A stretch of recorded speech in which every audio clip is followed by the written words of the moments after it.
What happens when the world you escaped comes back to claim you? Elara Vance was the family stain, the daughter who chose love over legacy and was ruthlessly cut off. For 8 years, she was a ghost to the powerful Vance dynasty, a single mum just trying to survive. But when her billionaire father, Arthur Vance, dies, she's summoned to the reading of his will. Her family, her cruel stepmother, and arrogant siblings are waiting like vultures, ready to pick the scraps and laugh her out of the room. They expected her to get nothing. They expected her to be a footnote. They never expected the lawyer to read one single, impossible line that would make them all freeze in terror. The steam from the industrial espresso machine hissed, fogging up the small window of The Daily Grind, a cafe tucked away on a nondescript street in Boston's Allston neighborhood. Elara Vance wiped her hands on her apron, the coarse fabric a familiar comfort against the backdrop of a life defined by its sharp edges. At 29, she was the manager here, a title that sounded far grander than its reality, juggling schedules, placating cranky customers, and trying to fix the perpetually broken ice machine. Her world was small, but it was hers. It was a world that contained her 7-year-old son, Leo, a bright, asthmatic boy with a laugh that could shatter her worst moods. It was a world built on paycheck-to-paycheck budgeting, second-hand clothes, and the constant dull ache of exhaustion. It was a world that had absolutely no room for the Vances. She hadn't spoken her maiden name in 8 years. Not since she'd stood in her father's cavernous, oak-panelled study in the Beacon Hill mansion, the air thick with his disapproval. She was 21, pregnant, and in love with Liam, a musician with a kind heart and an empty bank account. Arthur Vance, a man who didn't so much build an empire as conquer one, had given her a simple choice. "That child," he'd said, his voice as cold as the marble fireplace, "will never be a Vance. And if you choose him, you will never be a Vance. You will have nothing." Elara chose Liam. She chose Leo. They had 3 good years before a drunk driver took Liam, leaving Elara a widow at 24. Since then, it had just been her and Leo surviving. The Vances, her father, Arthur, her stepmother, Beatrice, her brother, Marcus, and her sister, Serafina, had kept their promise. She was nothing to them, until today. The mail had come during the lunch rush. Tucked between a utility bill and a packet of coupons was an envelope that didn't belong. It was thick, creamy cardstock, impossibly expensive. Her name, Ms. Elara Vance, was written in stark black calligraphy. The return address made her stomach clench. Blackwood, Finch and Associates, 75 State Street, Boston. She knew that name.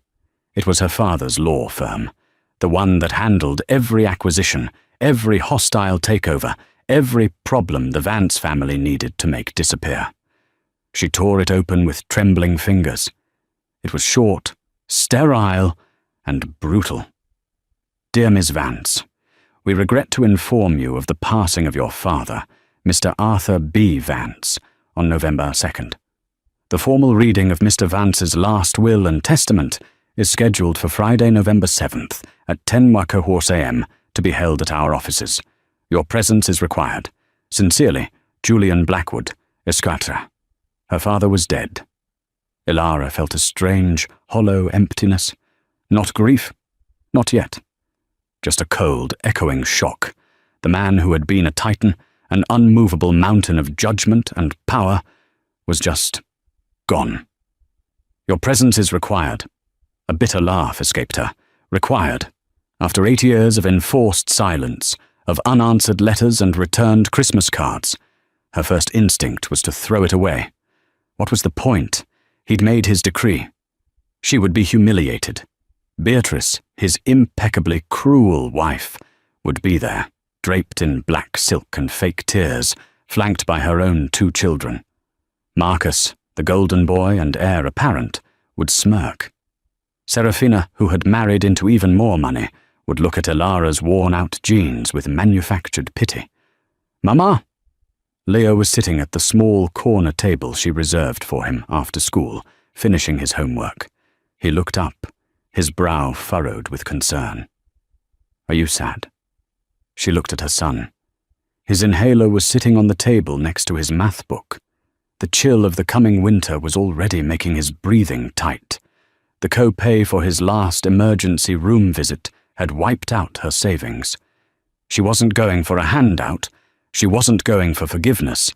She was going because, for the first time in 8 years, she had been required. She would go, she would listen to them bequeath her a token dollar just to prove a point, and she would walk out with her head held high. It was, she realized, the only closure she would ever get. "No, sweetie," she said, forcing a small smile. "I'm not sad. I'm just thinking." She folded the letter and put it in her pocket. "Let's go home." The day of the reading was cold and grey, the Boston sky spitting a miserable drizzle. Ilara had spent $10 she didn't have on a black, second-hand consignment dress. It was simple, threadbare at the cuffs, but it was clean and respectful. When the elevator doors opened on the 40th floor lobby of Blackwood, Finch and Associates, she felt as if she'd stepped onto another planet. The air smelled like money, a faint, antiseptic scent of leather and old wood. A severe-looking receptionist directed her to the main conference room. She pushed open the heavy glass door. They were all there. Beatrice, 55, looking artfully devastated, in a custom-tailored black suit and a single, flawless string of pearls. Marcus, 32, every inch the new CEO, checking his phone with undisguised impatience. Serafina, 30, dabbing at perfectly dry eyes with a lace handkerchief. When they saw her, the quiet chatter stopped. "Ilara," Beatrice said, her voice dripping with the syrupy condescension Ilara remembered so well. "My dear, you came. How? Brave of you." "She knows which side her bread is buttered on," Marcus muttered, not even bothering to look up from his phone. "Probably hoping for a pity check." Serafina just stared, her eyes flicking from Ilara's sensible flat shoes to her simple dress. The judgment was as loud as a scream. "Hello, Beatrice. Marcus. Serafina," Ilara said, her voice quiet but firm. She took the only empty seat, at the far end of the massive mahogany table, as far from them as possible. A man at the head of the table stood. He was sharp, in his 60s, with wary eyes and a suit that cost more than Ilara's car. "Good morning. I am Julian Blackwood. I was Arthur's personal attorney and the executor of his estate." He opened a thick, leather-bound folder. "We shall begin." Julian Blackwood's voice was a dry monotone, a deliberate performance of neutrality that offered no comfort. He began with the minor bequests, the standard legal boilerplate that disposed of a life of staggering accumulation. "To my sister, Eleanor Vance Price," he read, "I bequeath a sum of $1 million. A sniffle from an aunt Ilara barely remembered. "To my beloved wife, Beatrice Vance." Beatrice sat up, her mask of grief momentarily slipping into one of keen, avaricious expectation. "I bequeath the Vance property on Beacon Hill, the penthouse apartment in New York City, and the summer estate in Martha's Vineyard, along with all art, furnishings, and personal effects contained therein, to be hers for the duration of her natural life." Beatrice's smile was tight. It was a king's ransom in real estate, but Ilara noticed the phrasing, "for the duration of her natural life." They weren't hers to sell. They would revert to the estate upon her death, a gilded cage. "Additionally," Blackwood continued, "Mrs. Vance will receive a stipend of $5 million. Beatrice's face paled. $5 million. It sounded like a lot, but to a woman who lived the life she did, it was an insult. It was a severance package, not an inheritance. "What?" Beatrice whispered, her voice sharp. "Julian, that must be a mistake. The company."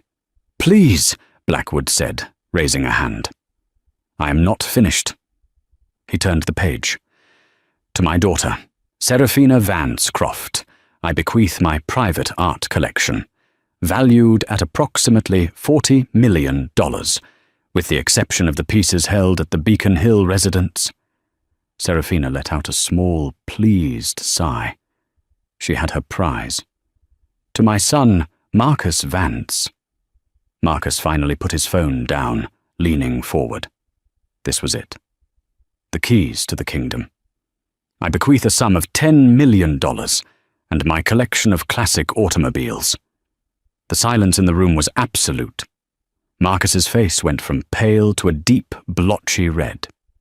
10 million, he choked out. That's nothing. Where is the company? Where is Vance Industries? I am the CEO. The title of CEO was an appointment, Marcus, not a right of ownership, Blackwood said coolly. Your father was the sole owner of 100% of the voting shares. Then who gets them? Marcus shouted, slamming his hand on the table. Who gets the company? Beatrice? Seraphina hissed, turning on her stepmother. Did you do this? Did you convince him to sell it? Of course not, you fool, Beatrice snapped, her composure shattering. I assumed. Julian Blackwood cleared his throat. The sound cut through the rising panic. He adjusted his glasses and looked, for the first time, directly at Ilara. We now come, he said, his voice slow and deliberate, to the primary asset of the estate, Vance Industries, its subsidiaries, and all controlling shares therein. Ilara's heart hammered against her ribs. She felt invisible, a spectator at her own execution. She braced for the final insult, the symbolic $1, the cold mention of her disownment. Blackwood read, all my remaining assets, including my liquid capital, my investment portfolios, and my 100% controlling stake in Vance Industries. I leave to... He paused. The air crackled. My daughter, Ilara. Everyone froze. Beatrice made a small, strangled sound. Seraphina's perfectly manicured hand flew to her mouth. Marcus looked as if he'd been struck by lightning, his mouth open, his eyes wide with disbelief. Ilara just stared. It was a mistake, a cruel, elaborate joke.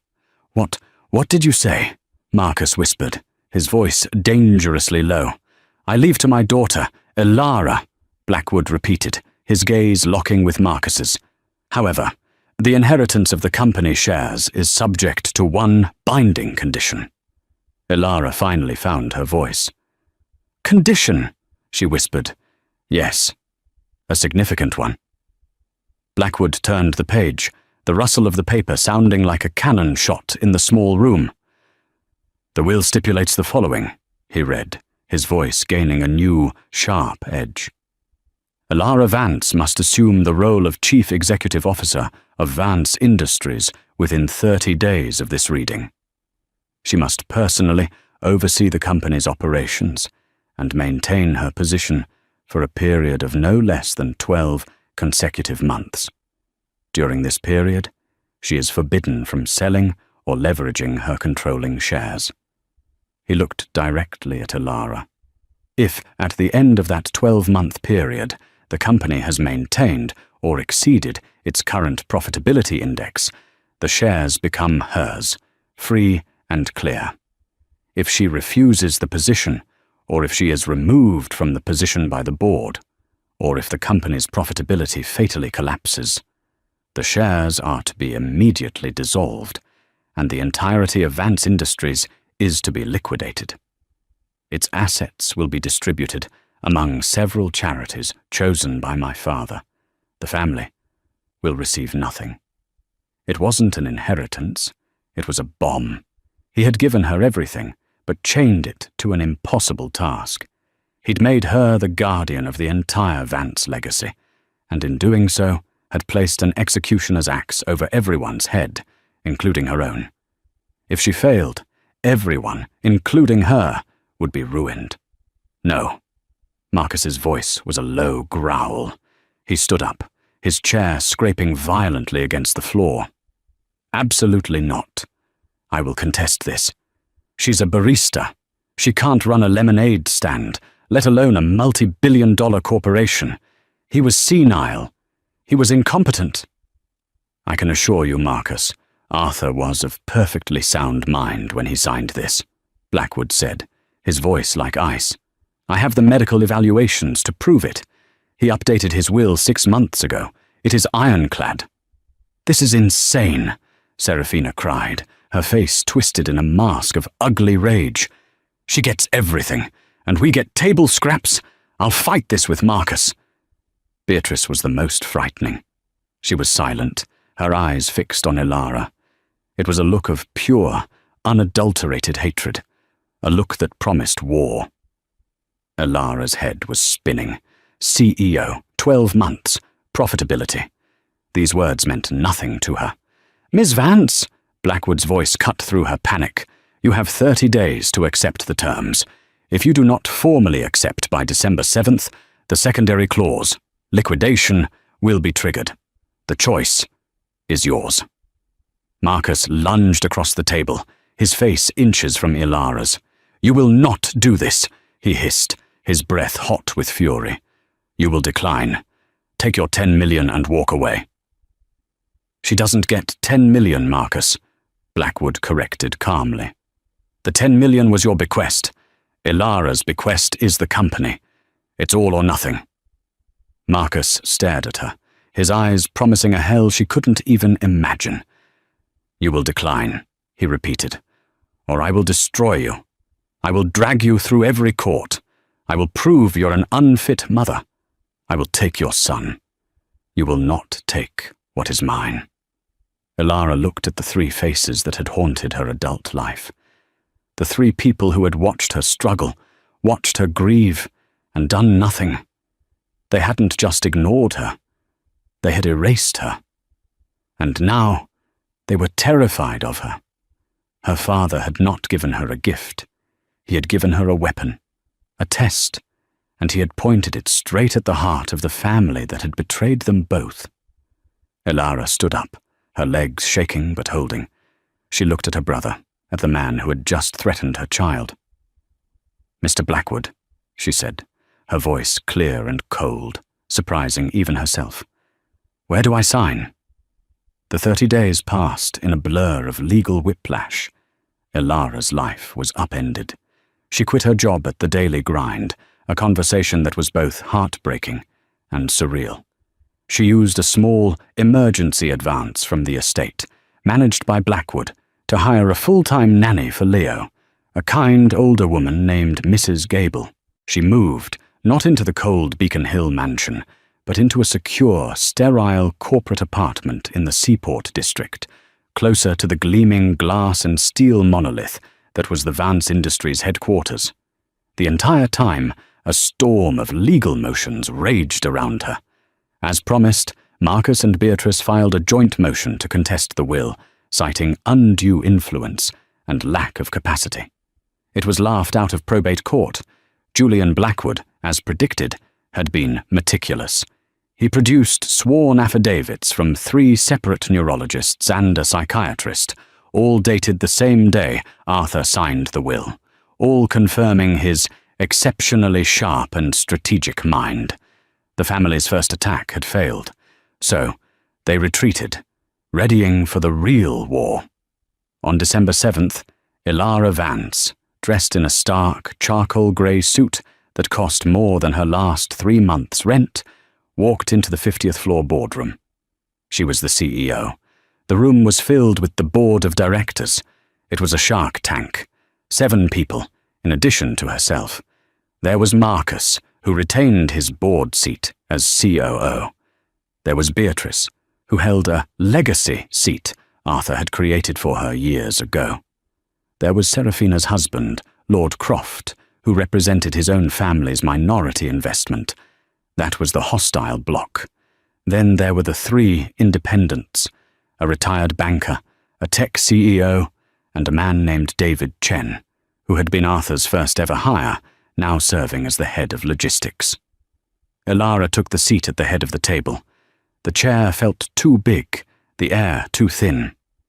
Marcus began immediately, not even waiting for her to speak. "This is a farce," he announced to the table. "We are gathered here to welcome a CEO who, until last month, was serving lattes. Her qualifications are non-existent. She is a puppet, a placeholder for the lawyers to dismantle my father's legacy." "Marcus, that is enough," David Chen said, his voice quiet but carrying authority. He was in his late 60s, with a calm, observant face. "Is it, David?" Marcus shot back. "Are you comfortable with an amateur running this billion-dollar company? Her first act will be to run it into the ground, and then per the will we all lose our jobs. The liquidation clause makes her a threat to every single employee." He was good. He wasn't just appealing to their snobbery. He was appealing to their self-preservation. "Ms. Vance," the retired banker, Mr. Hemlock, said. "Mr. Vance has a coarse way of putting it, but his concern is valid. What exactly do you plan to do?" Ilara's throat was dry. She had rehearsed a small, conciliatory speech. It suddenly felt hopelessly naive. "My plan," she said, her voice shaking slightly, "is to learn. I will be observing all departments for the first quarter, relying on the expertise of the existing leadership, including Mr. Vance." "Observing?" Marcus laughed, a harsh, ugly sound. "We don't have time for you to observe. We are in the middle of a critical Q4 push. I am proposing an emergency motion. The board has the power to manage the CAO. I move that we limit the new CAO's oversight to ceremonial duties. All operational decisions will be routed through the COO, myself, to ensure continuity and prevent catastrophic damage." Beatrice seconded the motion instantly. A wise precaution. It was a coup. He was trying to sideline her on day one, to make her a CEO in name only. If she couldn't make decisions, she couldn't affect profitability. He could run the company into the ground himself and blame her. "All in favor?" Marcus asked, his eyes gleaming. Beatrice, Lord Croft, and Mr. Hemlock raised their hands. That was 3. Marcus raised his. 4. The tech CEO and David Chen abstained, looking deeply uncomfortable. The vote was for Nero. Ilara, as the subject of the motion, couldn't vote. She had been stripped of all power in less than 5 minutes. "The motion carries," Marcus declared, a triumphant smirk on his face. "Welcome to Vance Industries, Ilara. Your new office is on the 48th floor. My assistant will show you. Try not to break anything." He and his allies swept out of the room. Ilara was left sitting at the head of the table, humiliated, powerless, and utterly alone. The other 2 board members filtered out, offering her weak, sympathetic glances. She sat there for an hour, the silence of the boardroom ringing in her ears. She had failed, her father's impossible test, and she'd failed on the first day. Marcus would sabotage the company, the liquidation clause would trigger, and she and Leo would be left with less than nothing. The door opened. It was David Chen. He walked in, holding a small, black, lacquered box. He placed it on the table in front of her. "I was not sure when to give this to you," he said. "Mr. Blackwood gave it to me last month.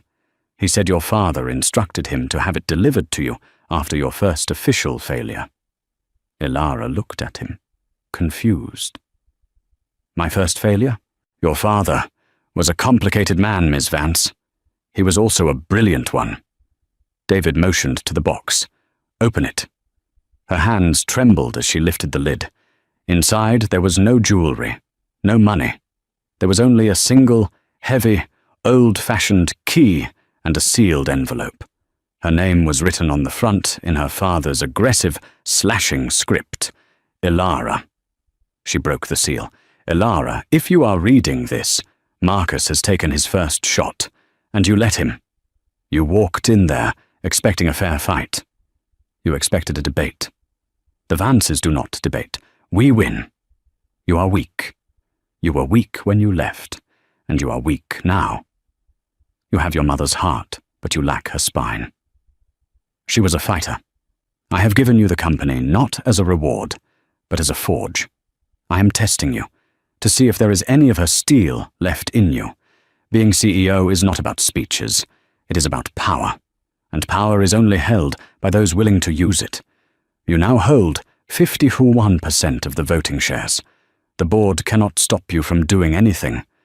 Their little motion, it's symbolic. They can vote to sideline you. But you are the majority shareholder. You can fire the board. You can fire Marcus. You have the power of a king, but you are behaving like a pauper. The key is to my private office, not the public one Marcus now occupies. The real one. It is behind the bookshelf in the executive lounge on the 50th floor.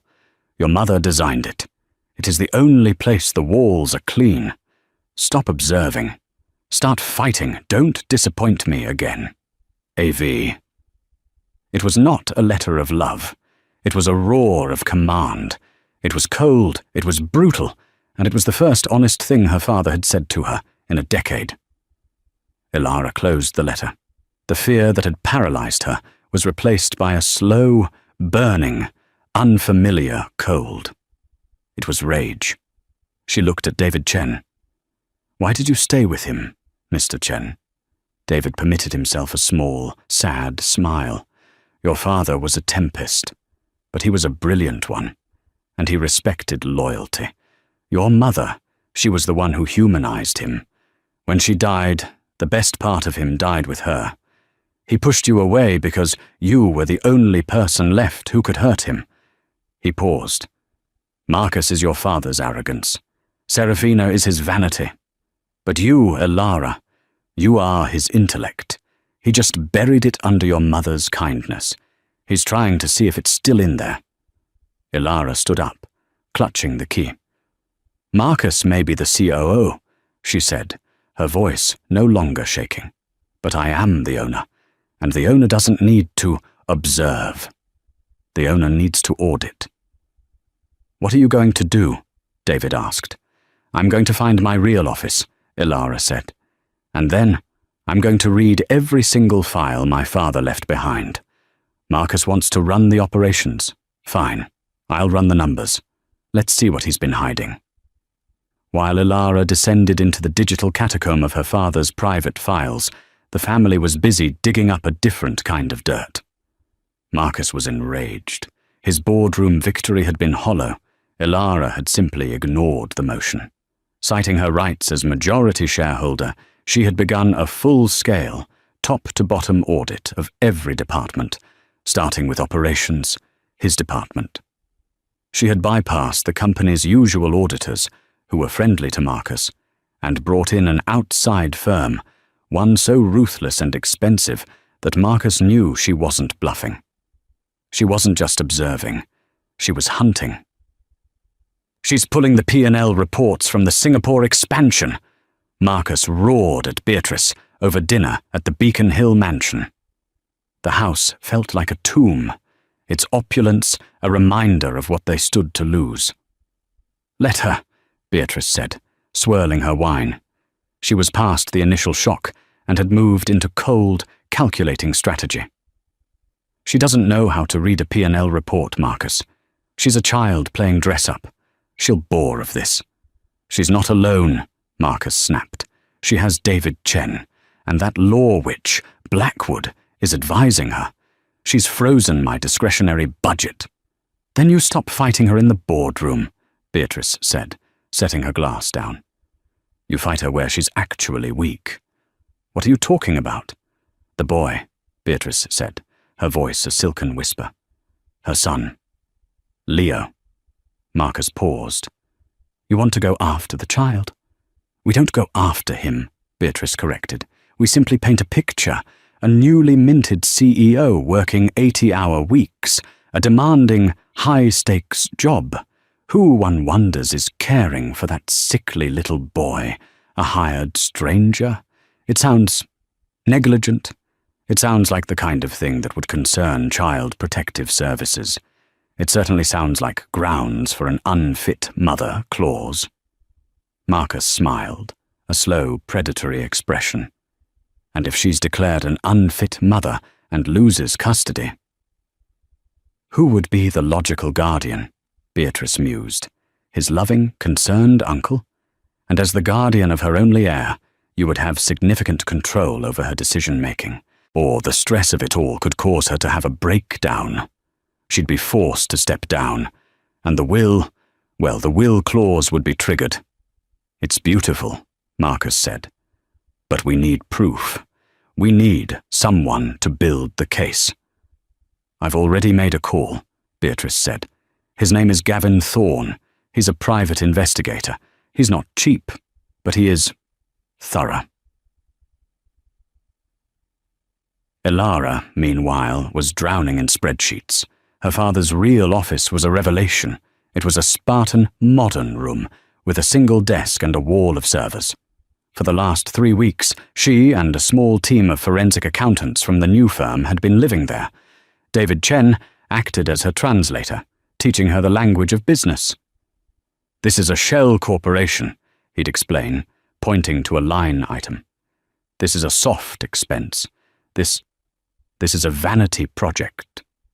What's Vance Neuro? Elara asked, pointing to a name that appeared over and over, always bleeding red. A disaster, David said, his face grim. It was Marcus's pet project, a neural interface technology. He poured 200 million into it over the last 3 years. Your father kept it alive. Some say to humor him, others, to let him hang himself with it. The R&D is a black hole. It has produced nothing. 200 million, Elara breathed. And he's still funding it? The reports he gave the board said it was nearing profitability. Marcus has been cooking the books, Ms. Vance, David said. He's been shuffling assets from the logistics division, my division, to cover the losses from Neuro. He's gutting the company's most profitable sector to fund his fantasy. This was it. This was the weapon. This was what her father had known, what he'd left for her to find.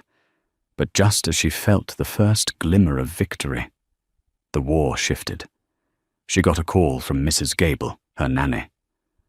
Ms. Vance, or I'm sorry to bother you at work, but there's a woman here, from the Department of Child Services. She says she's received an anonymous tip about Leo's welfare. Elara's blood ran cold. She raced home, her heart pounding a frantic rhythm against her ribs. She found a severe-looking woman in a government-issue suit, Ms. Diaz, sitting in her living room, taking notes. Ms. Vance, Ms. Diaz said, her tone neutral. I'm here to follow up on a report alleging child neglect. Neglect? Elara felt the word like a slap. My son is the most important thing in the world to me. He is fed. He is clothed. He is loved. We received a report citing your new high-stress job, your 80-hour work weeks, and the fact that you are leaving your asthmatic son in the care of a stranger for extended periods. We also have photos. Ms. Diaz produced a small stack of 8-10 glossies.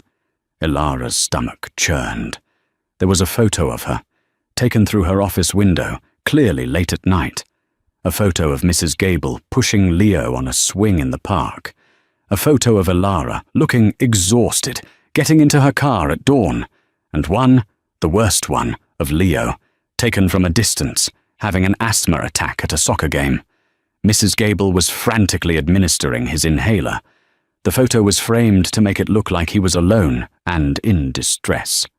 This is a lie, Elara stammered. This is a fabrication. My nanny is a certified pediatric nurse. He had an attack, and she handled it. The report also alleges, Ms. Diaz continued, her eyes hard, that your late husband, Liam, had significant undisclosed debts. Gambling debts. Elara froze. Liam, he had a problem, yes, but he'd promised he'd handled it before he died. That's not true. He had that under control. Our source provided evidence of outstanding markers to several unsavory establishments. The concern is that you, as the new head of a billion-dollar company, might be vulnerable to his creditors. that you might be tempted to embezzle to pay them off, that this financial distress is the real reason you're neglecting your son. It was a brilliant, vicious, and complete picture. They weren't just painting her as a bowed mother, they were painting her as a criminal. "This is my brother," Elara whispered, the pieces clicking into place. "Marcus Vance. This is him. He's trying to take my company." Ms. Diaz sighed. "Ms. Vance, I don't care about your family feuds. I care about the boy. I am opening an official investigation into your custody of Leo Vance. You will be subject to scheduled and unscheduled home visits. I am assigning a caseworker. Until this is resolved, I would advise you to be very, very careful." Elara walked Ms. Diaz to the door, her legs shaking so badly she could barely stand. She closed it, leaned against it, and slid to the floor, all the fight draining out of her. They weren't just attacking her company, they were coming for her son. Marcus had crossed a line. He thought this would make her weak, make her break. He had no idea what he had just unleashed. Elara was terrified, but the fear quickly curdled into a white-hot, diamond-hard rage. They had used her son. They had used Liam. She went back to the office, but she wasn't Vance. She was a mother. "David," she said, walking into her father's hidden study, her eyes blazing. David Chen was there, as he always was, reviewing the audit data. "Ms. Vance, what's wrong?" he asked, alarmed at her expression. "Marcus and Beatrice sent Child Protective Services to my home. They hired a PI. They're accusing me of neglect and claiming I'm a financial risk because of my late husband's gambling debts." David's face, normally so placid, hardened. "Gavin Thorne," he said instantly. "You know him?" "I know of him," David said with distaste. "Your father used him once, years ago, to handle a delicate acquisition. Thorne doesn't just find dirt, he creates it. This is Beatrice's signature, not Marcus's. It's too clever." "It doesn't matter who," Elara said, her voice shaking with controlled fury. "They're trying to take Leo. They think this will force me to step down. They're wrong. This forces me to win. Right now." "Elara," David said, using her first name for the first time. "The audit of Vance Neuro is complete. It's worse than we thought. Marcus hasn't just been covering his losses. He's been falsifying R&D reports to the board and to our private investors, specifically to Lord Croft, Seraphina's husband. He's been lying to his own brother-in-law? Croft's family invested $50 million in Neuro, believing it was on the verge of a breakthrough. According to these files, the project has been defunct for 6 months. The lead scientist quit. Marcus has been pocketing the R&D budget." "He's not just incompetent," Elara breathed. "He's embezzling." "This is enough to remove him from the board. It's enough to press criminal charges," David said. "No, not yet," Elara said, a cold, sharp plan forming in her mind. "A criminal charge would send the company into a death spiral. The press would destroy us. The profitability clause would be impossible to meet. I'd lose the company anyway. This isn't about jail. This is about control." She looked at the name on the report. Lord Croft. "Seraphina's husband," Elara mused. "He's on the board. He voted with Marcus to sideline me." "He believes Marcus is making him money," David said. "It's time," Elara said, "to show him the truth." Lord James Croft was a man who prized, above all else, his family's ancient name and an unbroken line of financial successes. He viewed his wife, Seraphina, as a beautiful, if vapid, accessory, and his brother-in-law, Marcus, as a brash, useful attack dog. He had no opinion of Elara at all, which is why he was so surprised when she requested a private meeting, not at the office, but at the Lanesborough, a discreet, old money club where business was done over scotch, far from prying eyes. He arrived to find her alone in a private study, a single file on the table in front of her. "Ms. Vance," he said stiffly, not sitting. "I have little time." "Lord Croft," Ilara replied, her voice perfectly even. "I won't waste it. You voted against me at the board meeting because you believe I am a threat to your investment. You are incorrect. I am not the threat. My brother is.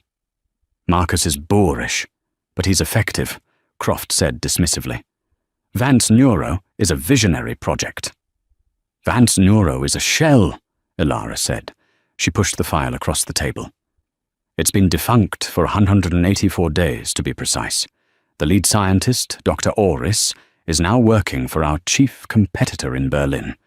The last 12 million in R&D funding, 5 million of which came from your family's investment, was wired by Marcus to a personal holding company in the Cayman Islands." Croft's practiced aristocratic boredom vanished. He snatched the file and tore it open. His face went white as he read the wire transfer receipts, the falsified R&D reports, and the resignation letter from Dr. Heiress, which detailed, in scathing terms, Marcus's complete and total fraud. He stole from me," Croft whispered, his voice trembling with a truly aristocratic rage. "He stole from the company," Ilara corrected.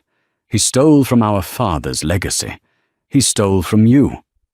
Croft looked up, his eyes narrow. "What do you want?" "You are part of the hostile bloc on the board," Ilara said. "You, Beatrice, and Mr. Hemlock. You follow Marcus's lead. I am calling an emergency board meeting for tomorrow morning at 9 a.m. I am going to call for a vote of no confidence in Marcus Vance as COO, and a vote to remove him from the board of directors entirely." "Beatrice will never vote against her son," Croft said. "Hemlock is too afraid of Marcus." "Beatrice's vote won't matter, and Mr. Hemlock is a banker. He fears instability more than he fears Marcus. He will vote with the winning side. Right now, the hostile bloc is you, Beatrice, Hemlock, and Marcus. That's 4 votes against me, David Chen, and the tech CEO. 4-3. You are the swing vote, Lord Croft." She leaned forward. "Tomorrow, when I present this file, you have a choice. You can side with the thief who defrauded your family and go down with him. Or you can side with me. You can help me stabilize this company, protect your investment, and ensure the person who stole from you is dealt with." Croft closed the file. He stood there for a long time. "He humiliated me. He lied to my wife, to my family." "Yes," Ilara said. "Tomorrow at 9 a.m., Croft said, his voice like flint. "You will have my vote, and I will make sure Hemlock understands what is at stake." "One more thing," Ilara said, as he turned to leave. "My sister. Does Serafina know about this?" "My wife," Croft said, his voice cold, "knows only what I deem appropriate." Ilara had her first ally. The ambush was set. The emergency board meeting was convened at 9 a.m. sharp. The tension in the room was so thick, Ilara felt she could barely breathe. Marcus strode in, looking smug. He clearly believed he was the one who had called the meeting, or that Ilara was caving. "Ilara, I'm glad you've come to your senses," he started. "I assume this is to tender your resignation. A wise choice. Given the unfortunate new information about your personal life, I'm sure. This meeting," Ilara said, her voice cutting through his like a steel blade, "is not about my resignation. It is about yours." The colour drained from Marcus's face. "What did you say?" Beatrice looked alarmed. "Ilara, dear, the stress is clearly getting to you. I am calling for an immediate vote of no confidence in our Chief Operating Officer, Marcus Vance, and his immediate removal from the board of directors, pending a full investigation into financial malfeasance."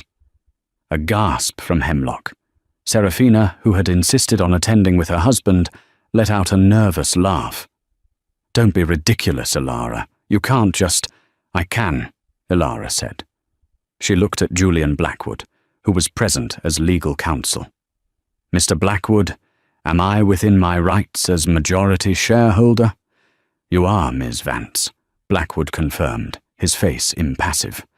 "This is baseless," Marcus roared. "You have no proof. This is slander. I'll sue you into oblivion." "Will you?" Elara said. She nodded to David Chen, who began to distribute a new, thicker file to every board member. "Then I suggest you review the audit of the Vance Neuro Project, or, as I've come to call it, the Marcus Vance Slush Fund." Marcus's eyes darted to the file, and he froze. He knew. "You will find," Elara said, her voice strong and steady, "that Mr. Vance has systematically defrauded this company and its investors for 3 years. He has falsified R&D reports, covered his losses by gutting our most profitable division, and as of 6 months ago, has been embezzling funds directly into a personal shell company." "Lies!" Marcus yelled, but there was panic in his voice. "Lord Croft," Elara said, turning her gaze to him. "You were a primary investor in Neuro. Would you care to comment on the findings?" James Croft looked at his brother-in-law, his face a mask of cold fury. "I find the report credible," he said, his voice clipping the words. "I find the wire transfers to the Kaiman Holdings entity particularly credible. I believe," he said, looking at the rest of the board, "that Ms. Vance has just saved this company from a thief." Serafina looked horrified. "James, what are you saying? It's Marcus!" "Be quiet, Serafina," Croft snapped. Beatrice was on her feet. "This is a family matter. This is a betrayal. You are destroying your fathers." "My father," Elara interrupted, her voice ringing with authority, "left me this company to protect it, and I am protecting it from him." She looked at Marcus. He was trapped, sweating, pale, his smugness completely gone, replaced by the terrified look of a cornered animal. "But this," Elara said, her voice dropping, "is just the corporate malfeasance. There is also the personal side." She threw a stack of photos onto the table. They were the photos from the PI. "There is the matter," Elara said, her voice trembling with a rage she no longer tried to hide, "of the anonymous, baseless tips to Child Protective Services. The hiring of a disreputable private investigator named Gavin Thorne to stalk my child. The attempt to fabricate a story about my late husband to gain leverage. The attempt to use my son, my 7-year-old son, as a pawn in a corporate takeover." Beatrice's face went chalky white. She, at last, was silent. "You didn't just try to steal from the company, Marcus," Elara said, her voice a low, dangerous whisper. "You came after my son. You thought that made me weak. But a mother protecting her child is the most dangerous thing on this planet." She stood at the head of the table. She was no longer the ignored daughter. She was the matriarch. "The motion stands, all in favor of the immediate removal of Marcus Vance from the board and from his position as COO. Elara raised her hand. David Chen raised his hand. The tech CEO, her eyes wide with shock at the revelations, raised her hand. Lord Croft raised his hand. Mr. Hemlock, the banker, seeing the tide turn so completely, slowly raised his hand. It was 5-2. Beatrice and Marcus were the only dissenters. "The motion carries," Elara declared. "Marcus Vance is removed, effective immediately. Security will escort you from the building." Marcus stared at her, his face a grotesque mask of hatred and disbelief. You bitch," he spat. "You will never hold this. I will burn it to the ground before I let you have it." "You already tried," Elara said coldly. "Security." 2 large men who had been waiting outside the door entered. They took Marcus by the arms. He didn't fight. He was a deflated balloon, all his arrogance gone. He just stared at Elara as they dragged him out. The door shut. Beatrice was next. She was shaking, but with fury, not fear. "You think you've won? You think this is over? You are still just a girl in a borrowed suit. You have no idea the enemies you've just made." "I know exactly who my enemies are," Ilara said, sitting down. "They're the people who would threaten a child to get what they want. You hold a legacy seat on this board, Beatrice. But you have no power.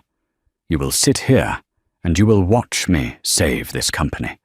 You will watch me succeed. And if you ever come near my son again, I will not be as kind as I was to Marcus. I won't just fire him.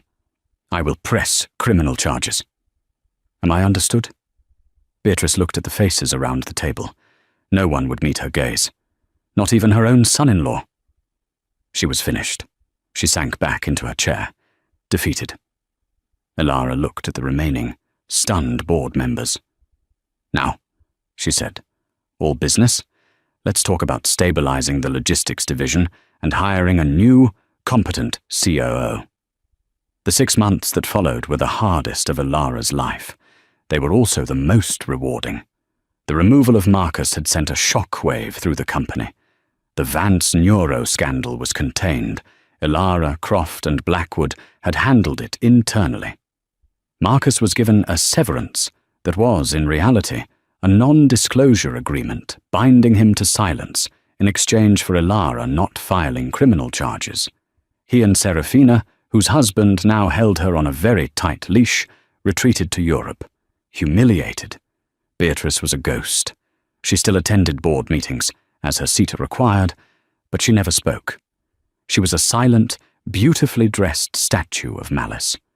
Ilara, with David Chen, now promoted to her official senior advisor, worked 18-hour days. She wasn't just learning, she was leading. She discovered she had her father's head for numbers, and, more importantly, her mother's instinct for people. She gutted the toxic management Marcus had installed. She flew to Singapore and personally renegotiated the contracts he had botched. She shut down the failing vanity projects and rerouted all that capital into R&D for the company's core products. She met with division heads, with factory foremen, with shipping managers. She listened. The CPS case against her was dropped. Miss Diaz, after 2 follow-up visits, saw a happy, thriving child and a mother who, despite her insane schedule, was fiercely present. The anonymous tip was refiled as malicious and false. Gavin Thorne, facing an investigation of his own from Blackwood's firm, had disappeared. The company, which had been bleeding, stabilized.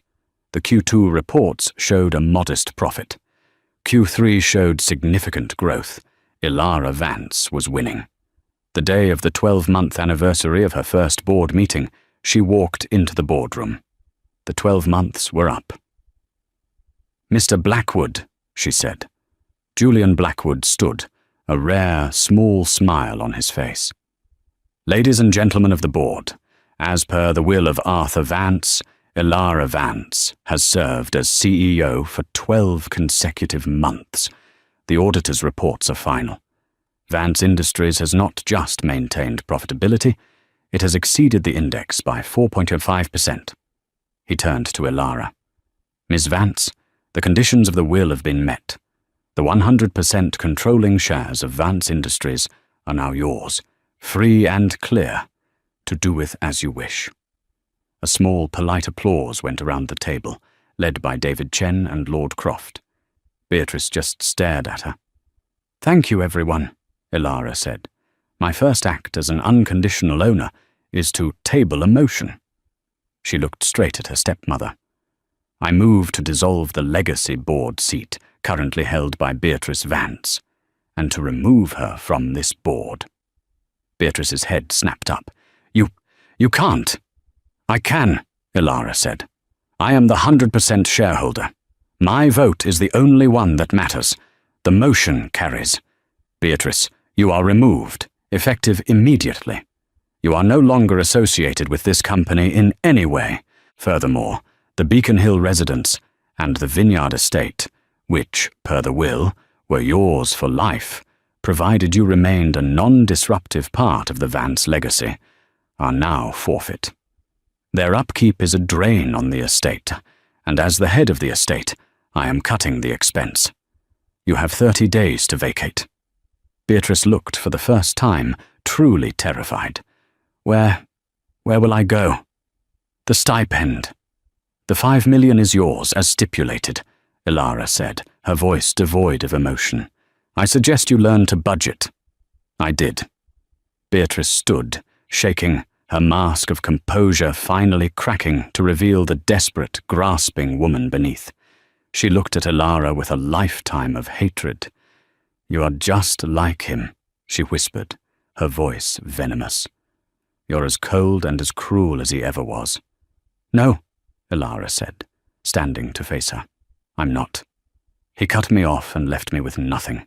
I'm letting you keep $5 million. The difference is, my father did it to be cruel. I'm doing it to be free. Free of you, free of Marcus, free of this whole toxic, broken family. Now get out of my boardroom. Beatrice fled. 1 month later, Ilara stood on the sidewalk outside the Beacon Hill mansion. A moving truck was pulling away. Beatrice was gone. The house was empty. Ilara walked through the cold, cavernous rooms where she had been so unhappy. She walked into her father's study, the public one. David Chen was with her. What will you do with it? He asked. It's a beautiful property. It's a mausoleum, Ilara said. It's full of ghosts. I'm selling it, all of it. The house, the New York penthouse, the vineyard estate. I'm donating the art Serafina didn't take to a museum. My mother's favorite pieces. And the company? We're moving headquarters, Ilara said. Out of that glass tower. I bought a new building, a converted warehouse in the seaport. More light, more collaboration, and I'm starting a new charitable foundation. Oh? The Liam Vance Foundation, Ilara said, a small, sad smile on her face. For families struggling with medical debt and gambling addiction, she was turning the poison of her past into medicine. That evening, she was not in a cold mansion or a sterile apartment. She was in a new home, a warm, light-filled brownstone in Brookline, with a small backyard for Leo. She was tucking him into bed. Did you win at work, Mama? He asked sleepily. Yes, sweetie, she whispered, kissing his forehead. I did. We won. Later that night, she sat by her own fireplace, holding the last thing from her father's hidden office. It was a second letter, which David had given her from Blackwood after the final board meeting. It had been taped to the bottom of the same black box. She opened it. Ilara, if you are reading this, you won. I knew you would. I didn't do this to be cruel. I did this because I had failed you. I let Beatrice and Marcus poison my house. I let my pride poison my heart. I saw your mother's soft heart in you, and I was terrified the world would break you, just as it broke her. So I broke you first. I cut you off. I let you struggle. I had to see if you would find your mother's steel. I had to know if you were strong enough to carry the weight of what I had built. Liam's debts. I paid them off the day after his funeral. All of them. I knew you were never at risk. I just needed to see what Marcus and Beatrice would do if they thought you were. They didn't disappoint. You are not me, Ilara. You are better. You have my mind, but you have your mother's soul. The company was never the prize. It was the weapon. It was the forge. You were the prize, my only true legacy. Be happy. Be strong. Be the Vance your mother always knew you were. Dad Ilara cried. For the first time, she cried. Not for the father she had lost, but for the one she had, in the strangest, most painful way, finally found. She was no longer the ignored single mum. She was the CEO, the matriarch, and the survivor. And she was, finally, free. Ilara Vance didn't just inherit a company, she inherited a battle.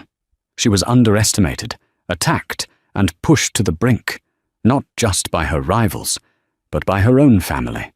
They tried to use her past against her. They tried to use her child against her. But they forgot one crucial thing. Never, ever underestimate a mother fighting for her son's future. She didn't just win the war. She rewrote the rules and built a new legacy from the ashes of the old one. What do you think of Elara's father? Was his cruel test a brilliant act of love or an unforgivable betrayal? Let us know your thoughts in the comments below. We spend a lot of time finding and bringing you these incredible stories of justice and dramatic revenge. If you want to hear more stories like this, please show your support by hitting that like button. Don't forget to share this video with someone who needs to see that the underdog can win. And most importantly, subscribe to our channel and ring that bell so you never miss a single moment of karmic retribution. Thanks for listening.